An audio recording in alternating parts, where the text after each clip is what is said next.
Welcome to Still with Purpose. This is Amanda and Christy. Our goal is to dig deep and discuss real, raw subjects in pursuit of greater self-awareness, positive transformation and healing, and to link arms and journey with you to find purpose and passion in life. Hi, everyone. Welcome back. Today, we're going to talk about the huge subject of forgiveness, and we're going to unpack forgiveness. Amanda, read our quote for us, please. All right. Refusing to forgive yourself means you believe your judgment is greater than God's mercy. That's not righteousness. It's pride. I mean, we never said we were going to take on subjects that were boring. We definitely want to dive into real live subjects that actually affect us on a daily basis, and they really affect us greatly. So forgiveness is a huge one. In all the personal development I've done and just coaching humans, it is interesting because in the last 5 or so years, I realized that people don't forgive themselves, or they don't even think about that they need to forgive themselves. When I realized I was actually more mad at all my choices that I had made, that's a piece of forgiving myself because I chose all those choices. And it wasn't until I realized I needed and deserved to forgive myself that I was being prideful about the situation and victim mentality when I realized, oh, I'm actually just really, really mad at myself when it comes down to it. And I could say that probably with most of the things. I'm either mad that I allowed that person to get under my skin, or I'm mad that I made the choice to hang out with a horrific human, or I'm mad that my self-worth attracted that marital partner into my life, or I'm mad that I never got the apology that I felt like I deserved and desired. And all of that can be quickly removed from your life if you take on the idea of, let's set back up the first domino,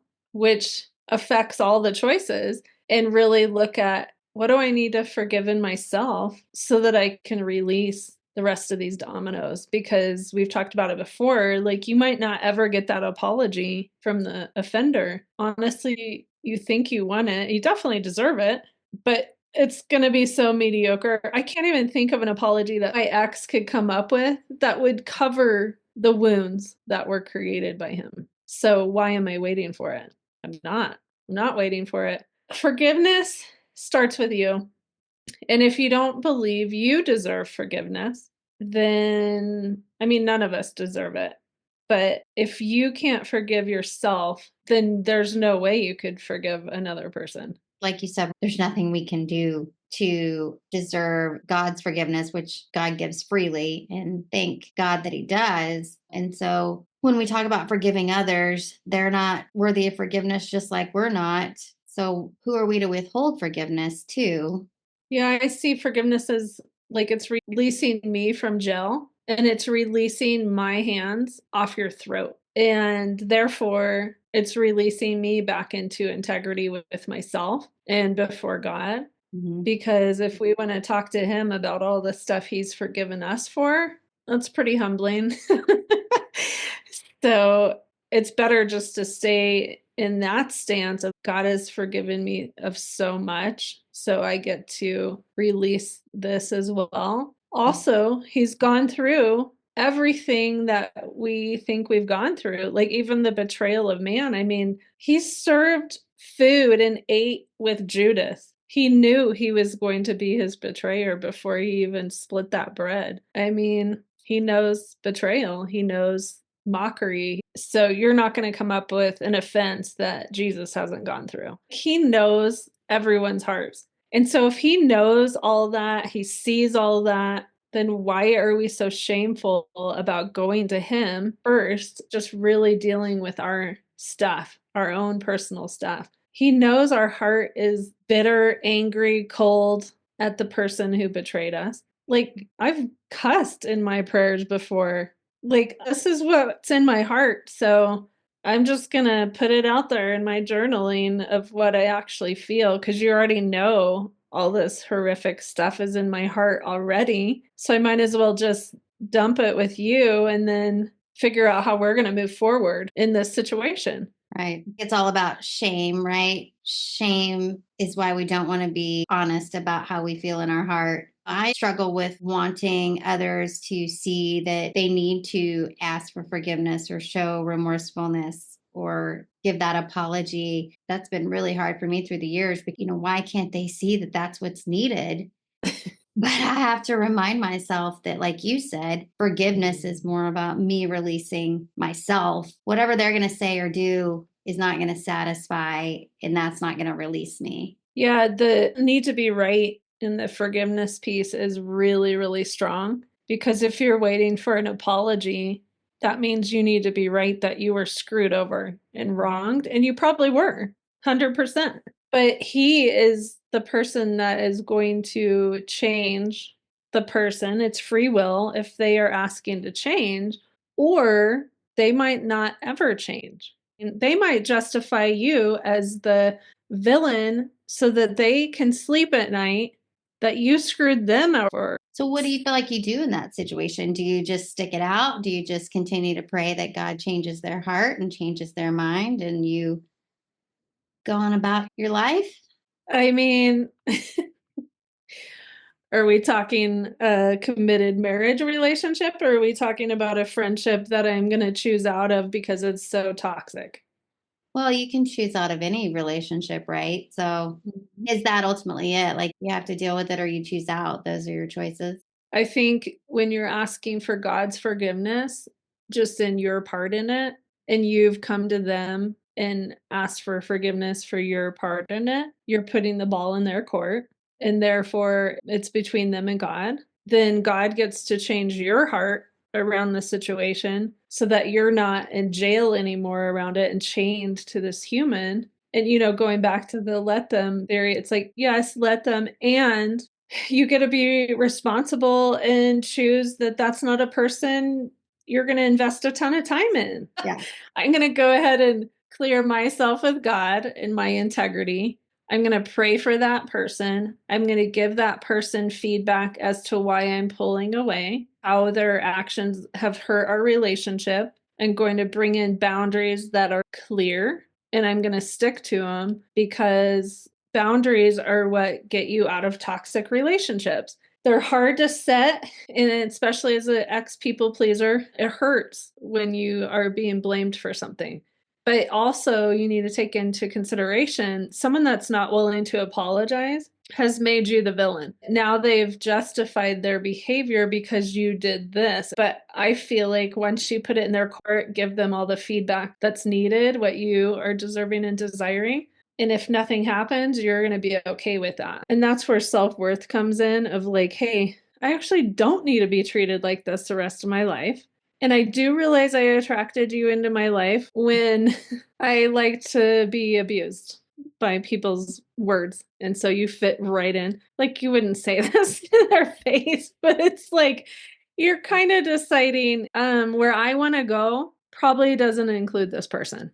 Yeah, it goes back to that self awareness of the choices that I made in my past led to certain outcomes, but I don't have to make those choices anymore. Yeah, like I'm choosing today that I don't like how this feels. And I actually like to have really great communication in my friendships and my relationships. And when that's no longer available and two sided, then I get to choose out. I mean, I've done it just recently with a very cool human, I thought. Haven't heard from them since. And it's like, okay, well, those were my requests. And I was afraid to ask for my requests because I didn't want to lose you.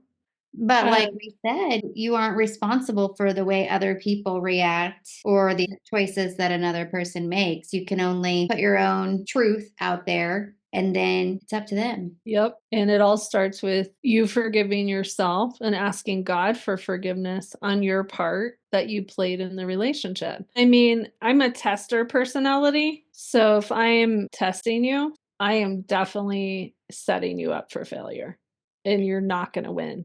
And I think we all will fail tests every day because that's who we are by nature, right? Right. We all fall short of the perfect example that Jesus set for us. But that's again what makes forgiveness expected, because we should be aware of that and know it in our heart that everyone else is equal to us, and thank God he can forgive us, and we should forgive others. And we should expect or draw the boundaries that others should feel the need to get our forgiveness when they've wronged us. Yeah, because when someone asks me for forgiveness, which is really rare, honestly, but when they have asked for forgiveness, I automatically know, oh, okay, the ball's in my court now. So what am I going to do with it? Yeah, I agree with that. And I also agree with not only getting rid of the need to be right in the aspect of waiting on their apology, but also not waiting on them to get forgiveness. So if I feel like I've done what I need to do and I'm clear with God, and I know that I don't deserve forgiveness from God, but he gives it freely and I accept it humbly. And if I've wronged somebody else and I can do the same and show remorse and ask for forgiveness, I can't force them to give that. Yeah. And like you're saying, now the ball's in their court. Yeah. And a lot of times, if you're switching this outlook, a lot of times you don't know who has an offense towards you. Like, you don't know who you've hurt sometimes. Like, with my personality and humor, I could be pissing people off daily. So I do like to keep a pretty short record of wrongs with my friends, because if they don't understand my joke, I really try very hard to stay out of sarcasm, because that's unexpressed anger. So if I'm in sarcasm with you, I actually have an issue with you. And I just told on myself to all my friends on this podcast.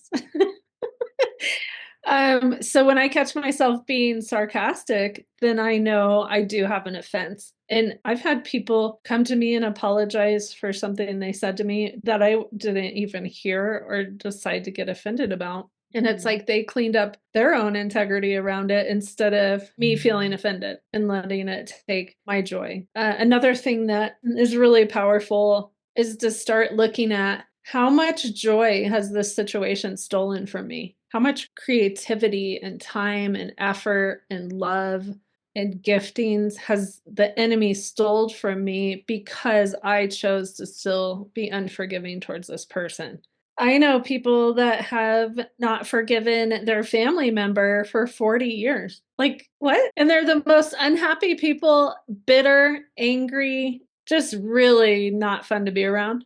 And I think once you realize that God forgives you, God forgives me, God forgives everyone, that makes me much more able to extend forgiveness to somebody else. Yeah. To wrap your head around the concept of forgiveness and why we should give it and why we should receive it and why it's needed to move forward and rebuild trust. When you do have a close relationship with him, you're constantly being convicted of your behavior. He made us exactly how we are, but he wants to better us. He wants us to be more like him, which we're not even close, like not even close. But yeah, you bring up a great point, because if someone's never actually received forgiveness for their shame in their past, in their crappy core belief, if their crappy core belief is I can't keep friends and no one stays close to me for very long, that's a lose-lose situation. Like, they're fully committed to that belief and you're part of the equation. Cool. I have another person to prove myself right that I don't deserve anyone good. I mean, my ex was like, everything I touch gets ruined. And I'm thinking, oh, that's not going to go well, because that includes me. He's committed to ruining everything good in his life. It was everything good in my life doesn't stay. Oh gosh, we're a great match. Like, great. I think we're doomed. But I think ultimately, since I read boundaries and really started implementing that into my life, I now give myself permission to not deal with, like, I don't have to sign up for what I signed up for 45 years. It sucks that I just learned it 5 years ago or whatever, but I don't have to do it anymore. And I'm choosing today that this is how I will be treated. And man, once you get really clear on your boundaries, people they're not happy about them because they had full access to you, but they eventually either get in line of your values or they disappear. It's too big of a request. And one Bible verse that stuck out to me recently is Ephesians 4:32, and it says, "And be kind to one another, tenderhearted, forgiving one another, even as God in Christ forgave you." And for someone who can't forgive somebody else, Satan loves that, loves for us to stew in that anger and resentment, which turns into treating others poorly and not being nice and tenderhearted. So I think if you can really have boundaries in your life and say, hey, I know God's forgiveness, and I know I'm called to act like Jesus and forgive like Jesus and treat others with kindness and forgiveness, then that sets a boundary and an expectation that that's how I want to be treated too. Now, to switch the forgiveness topic around, like back to yourself, like you're the perpetrator Mm-hmm. and you're out there annihilating people with your behavior and your words. Why not keep a short record of wrongs of your sin with God? Like you and Him are dealing with it. You and Him are having conviction conversations, and you're shifting and you're making the changes. And if that doesn't work, get an accountability partner. And if that doesn't work, get a small group. Can you imagine the person that has stacked sin upon sin and justification upon justification? You know, like Yeah. justified, well, I'm this angry person because this was done to me. Can you imagine the weight of if they actually gave that all up to God? Because that became their identity at some point. The victim mentality of I was abused and now I have a right to treat people this way for the rest of my life because I'm angry and I'm hurt and I was used. Or you could heal, forgive, move on, change relationships, set boundaries, and also reach back and help people behind you that have just gone through the same thing. Yeah. The vicious cycle. Yeah, And and shame is the cycle. along those same lines, I personally have been there before where I didn't want to admit fault because I felt guilty and shameful of it. And so then I allowed someone else to treat me in a way that I never would have had I not felt that guilt and that shame about something I had done. And so that's a vicious cycle too, in that it just compounds. And, if we could just release it and confess it to God and confess it to other people and ask for that forgiveness, you stop that whole cycle. Yeah, because how much time did you waste thinking about that specific event? Years. So years, and the relationship was lost anyway, right? No, but Um, definitely damaged. a lot of times it is, right? Instead of you could have taken care of it like within the first week and for sure not ruined your health and your sleep and your joy. And, it's like how much was stolen from you. Again, if we can stop and think the enemy has stolen so much joy and creativity and energy and all of our goodness because he got us stuck on our shame around this one event. That's right. And he's excited if the other person doesn't forgive you. He's like, sweet, I can keep this cycle up for another 5 years. Yeah, I can keep it going. And that's the families that haven't talked in 40 years. Yeah. This feeds very well into something that you had said about comparing yourself to others too. Like holding on to that guilt and shame. Sometimes it makes us feel better when we see other people doing things wrong and we think, oh, well, I'm not as bad as that person. Or, Yeah. Yeah, I raised my boys on compare yourself to Jesus, not to people that are worse. I mean, geez, did you want to be that person? No. Like, why would you even compare yourself to that? Because it makes you feel better about what you did. I have the anxious attachment style. So when I'm in a unhealthy relationship or I even smell an unhealthy relationship forming, I will have the conversation right away because I'm so trained now to understand how much joy and sleep I lose, and it's no big deal to them. They didn't think twice about it. But I'm over here offended and frustrated, or I was offensive and frustrating that now I'm being ignored. And it's like, come on, let's just have an adult conversation around this. And one of the terms we use in the seminar world is, can I clear with you? Can we have a clear? And you don't go into any new event together as friends or a couple without being clean and clear. I love that. I think we should all adopt that in our daily lives, in our Yeah. work life, in our everything life. How much better would things be if we just were able to stop and say, let's clear the air? And I think that goes back to If you have something against your brother, go take care of it before you even praise me. Oh my gosh, none of us should be in church. We should all be having conversations with our brothers. Yeah. And our brother doesn't mean our physical brother, it means everyone. I read that just recently and I was like, oh, he means like don't even do praise and worship if you have this offense. And it's like, ugh. Okay, well, I have several relationships out of whack, or, Isn't it interesting? The Bible doesn't say if you have an offense against someone, go make it right before you praise me. It's go basically do your part in trying to make it right, but you can't force to make it right. That's beyond your control. if someone doesn't want to forgive you, there's a piece of that that's manipulative. If I'm in a place that I need to be right, that you have wronged me, I'm going to make you pay for as long as I feel like making you pay. And you have absolutely no control over that. You have control over how much you're going to deal with that.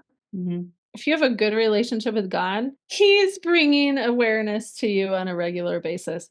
And you're excited about it because you're asking Him for it and you want a better character yourself. And like I said with my ex, I had to finally say, hey, I'm not going to receive the angry, bitter, crappy remarks and looks every time you pick up the kids. We both are hurt. We both have huge losses, especially dreams, disappointments, financial devastation. And I'm not fighting for you, so, or with you. So let's go ahead and either build for our kids, or you're going to have to figure out something else. You probably won't see the kids. And there is a big difference between fighting for you and fighting with you. Going back to relationships don't have to be complicated. They can be easy if we allow them to be. And fighting with someone is not fighting for someone or holding on to that relationship. In fact, it's pushing it far away. Yeah, I've also had the experience where I actually have brought my requests of my offense, my attitude toward the offense, how I've treated them, and come completely clean on my part of it. And their response was, yeah, that's all you. I didn't have any feelings around it. And I'm just like, okay, that was enough information for me to go. This person is not going to keep a clean, clear relationship with me. So now I get to decide if I want to keep building here. And since I've done so much work on creating a safe, peaceful, loving home and friendships around me, that doesn't fly with me. It's like, I got to move you out of my space. But I think it is possible to have clean, clear relationships, meaning I've given my information and my take on things, and I've allowed you the space to do the same. And we either are growing together or we're not. And But that's I'm a choice, right? Yes, and I'm not angry about it because I laid everything out on the table. I mean, it's a loss. You still have to grieve the loss. You Right. invested a ton of time into that human. It's a total loss. It's so hurtful to figure out that someone doesn't want to fight for you. It's so devastating on so many levels. And yet I picked them. I saw those qualities in them from the beginning. I believed their words, not their actions. I think as far as the subject, we hit so many angles of it. I think the thing I mostly want to leave people with is stop and look at how much has been stolen from you. The take of unforgiveness. Like, how much joy are you willing to keep losing because you need to be right about the situation? It's just not worth it. So I just would encourage everyone to really look at their shame, their lack of forgiveness towards their self, and make some relationships right. It's a conversation away. And if they choose out that you're toxic for them and they don't want to keep moving forward with you, okay, that's a consequence for your crappy actions. You probably will have some loss. For sure, the relationship will be different. Here's another whole take on this. If you're going to ask someone for forgiveness, you better damn well make that change. Like, your words mean nothing after you've asked for forgiveness 10 times.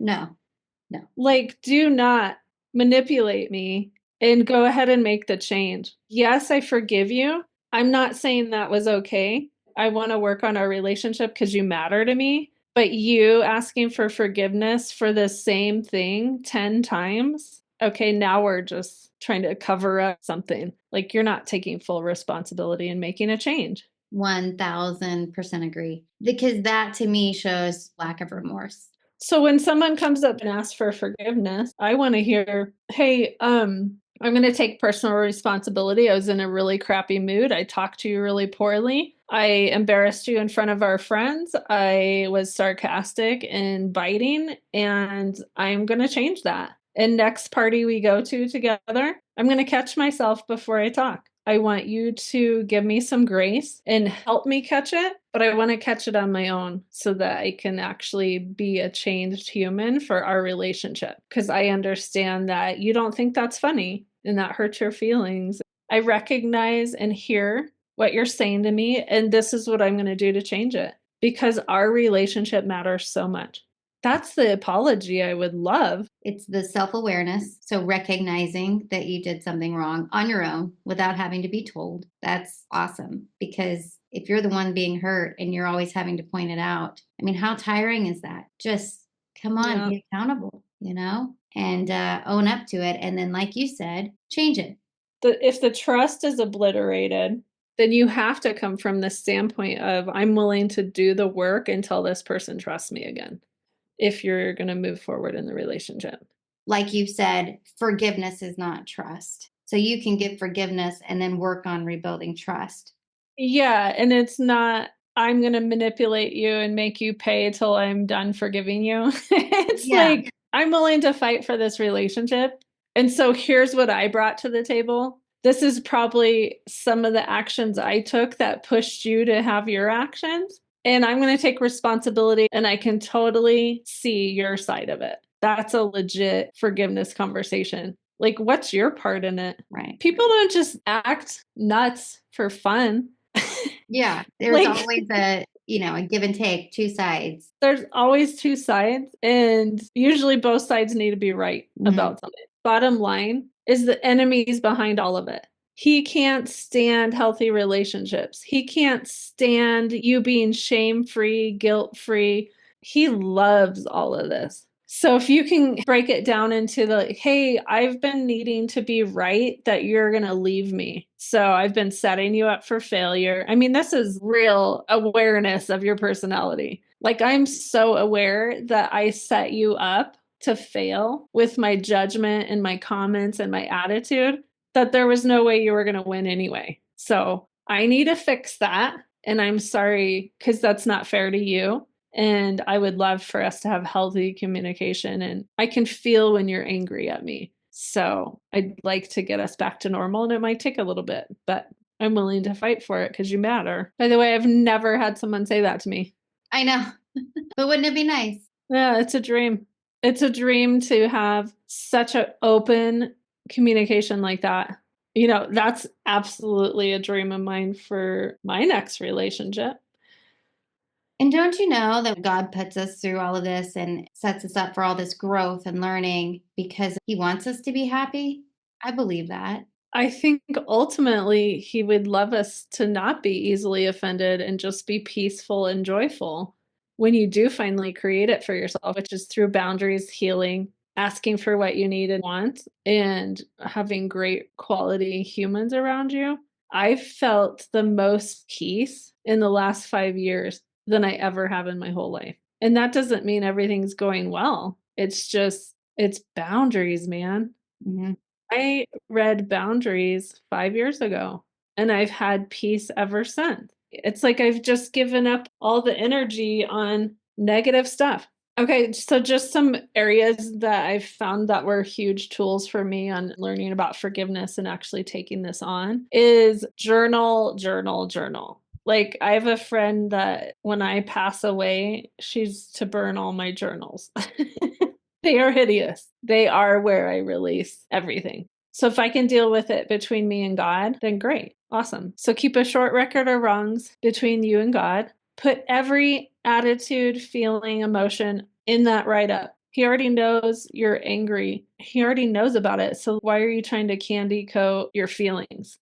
Set up accountability. Get super close to God so you can hear his voice and know his voice and respond to his voice. And then I know when I've truly forgiven someone when I can pray for them. And I ultimately want the absolute best for their life. And I can tell you right now, I can pray for everyone that has been a perpetrator of my heart. And I believe that God has something better for them. It's just not me. So that is when you know you have forgiven someone. And so let's talk about what to journal on and reflect on for this week. Okay. So, first thing is to journal on all the people you feel like you still need to release and forgive. And then write about why you have or haven't forgiven yourself. Do you see that as pride? And also take a few people off your list and take action. Send the letter, make the call, or just release them. Yeah, release the energy off of them. And the journaling on all the people. So I've definitely heard from sharers in the room their kid was killed in a car accident by a drunk driver. Something like that. Unforgivable in their eyes. That's still killing your joy. Write the name down and ask God for his help. I'm not saying this is going to happen tomorrow, but I also have seen testimonies. Actually, I just heard this testimony that the parents of the shooter in a church shooting wanted to meet the parents of the girls that he killed. And they had a forgiveness meetup. You can do it if that's your choice. And you need God involved for sure. But it's part of your healing and it's part of releasing you back to your calling and your gifts. Well, who are we to say that any act is unforgivable? I mean, I believe God can forgive any sin, and God will if you ask for forgiveness and you're truly remorseful and you repent. And no sin is too great for God. I've said it a million times, and you're probably tired of it, and other people are probably tired of hearing me say it, but we are all equal, and no one's better than the other. Yeah. And you're responsible for yourself only. So do the work. It's a full-time job to smell your own armpits and take care of your own stuff. Well, this has been an awesome talk. It's a heavy subject and there's so many angles on it. So hopefully we got most of the angles and hopefully you enjoyed and it sparked something in you to make a shift and start having your energy back and your light back. Yeah. And as always, we would love to hear any feedback or any comments or thoughts that it might have sparked and keep the discussion going. So see you next week. Yes. See you next week, everyone. Thank you. Thanks for joining us today. We know your time is valuable and we hope you have a phenomenal week. Until our next episode, find more content and social links at stillwithpurpose.com.